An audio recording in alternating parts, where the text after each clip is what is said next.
नमस्कार, मैं नम्रता स्वागत करती हूँ आप सभी का रक्षा बंधन की इस विशेष प्रस्तुति में। रक्षा बंधन एक ऐसा पर्व जो भाई और बहन के अटूट प्रेम का प्रतीक है। इस पर्व का इंतजार प्रत्येक भाई और बहन को रहता है, क्योंकि इस दिन बहनें अपने भाई की कलाई पर राखी बांधती हैं और उनके स्वास्थ्य और खुशियों की प्रार्थना करती हैं।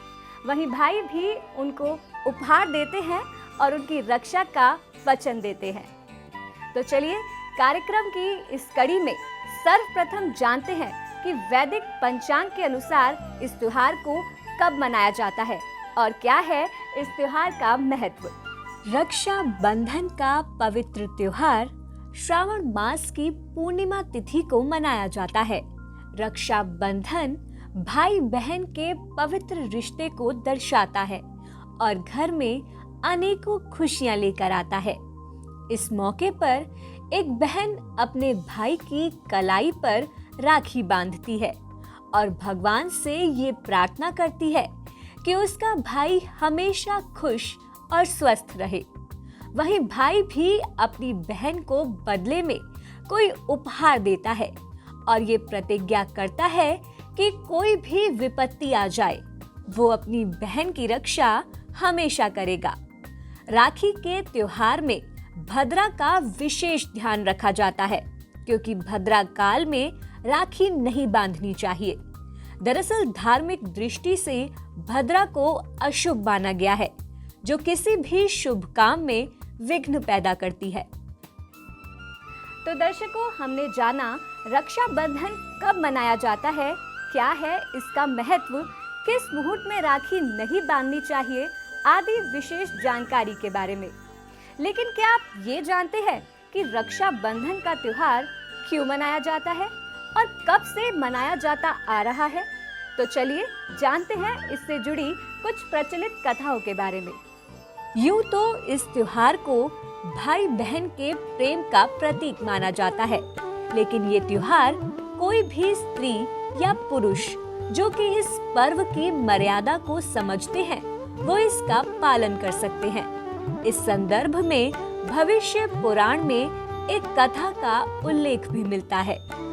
कथा अनुसार एक बार असुरों के राजा बलि ने देवताओं के ऊपर आक्रमण कर दिया। देवताओं की सेना दानवों से पराजित होने लगी।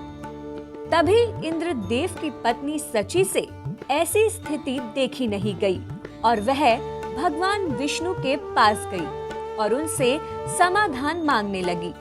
तब श्री हरि विष्णु ने इंद्रदेव की पत्नी सची को एक धागा प्रदान किया और कहा कि वो इस धागे को जाकर अपने पति इंद्रदेव की कलाई पर बांध दे।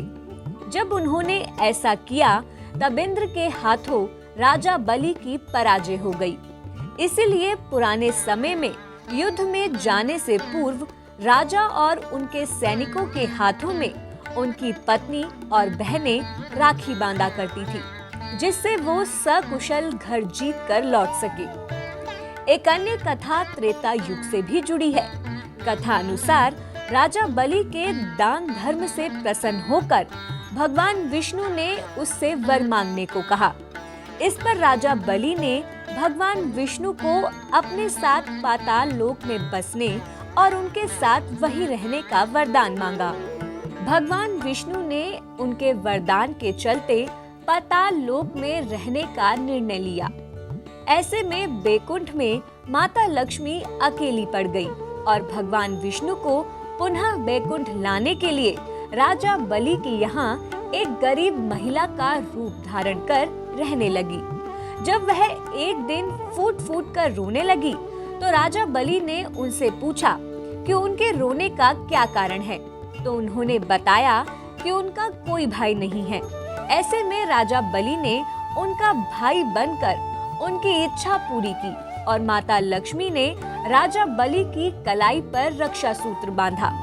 जिसके बाद राजा बलि ने उनसे इस अवसर पर कुछ मांगने को कहा।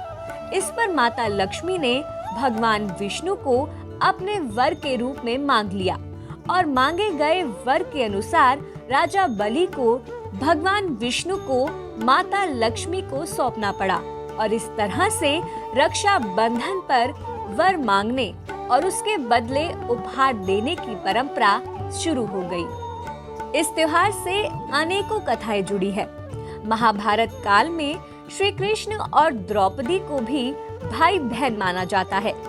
पौराणिक मान्यताओं के अनुसार शिशुपाल का वध करते समय भगवान श्री कृष्ण की तर्जनी उंगली कट गई थी। तब द्रौपदी ने अपनी साड़ी फाड़कर उनकी उंगली पर पट्टी बांधी थी। उस दिन श्रावण मास की पूर्णिमा का दिन था। तभी से रक्षा बंधन श्रावण पूर्णिमा को मनाया जाता है। श्री कृष्ण ने भी एक भाई का फर्ज निभाते हुए चीर हरण के समय द्रौपदी की रक्षा की थी। रक्षा बंधन का ये पावन पर्व यूं ही भाई बहन के रिश्तों में प्रेम का रंग भरता रहे। आप सभी को संतवाणी चैनल की ओर से रक्षा बंधन की हार्दिक शुभकामनाएं। नमस्कार। आप हमारे संतवाणी चैनल को सब्सक्राइब करें, वीडियो को लाइक करें, शेयर करें और हाँ, बेल आइकन पर क्लिक करना बिल्कुल ना भूलें ताकि हमारी किसी भी वीडियो की सूचना सबसे पहले आपको मिले।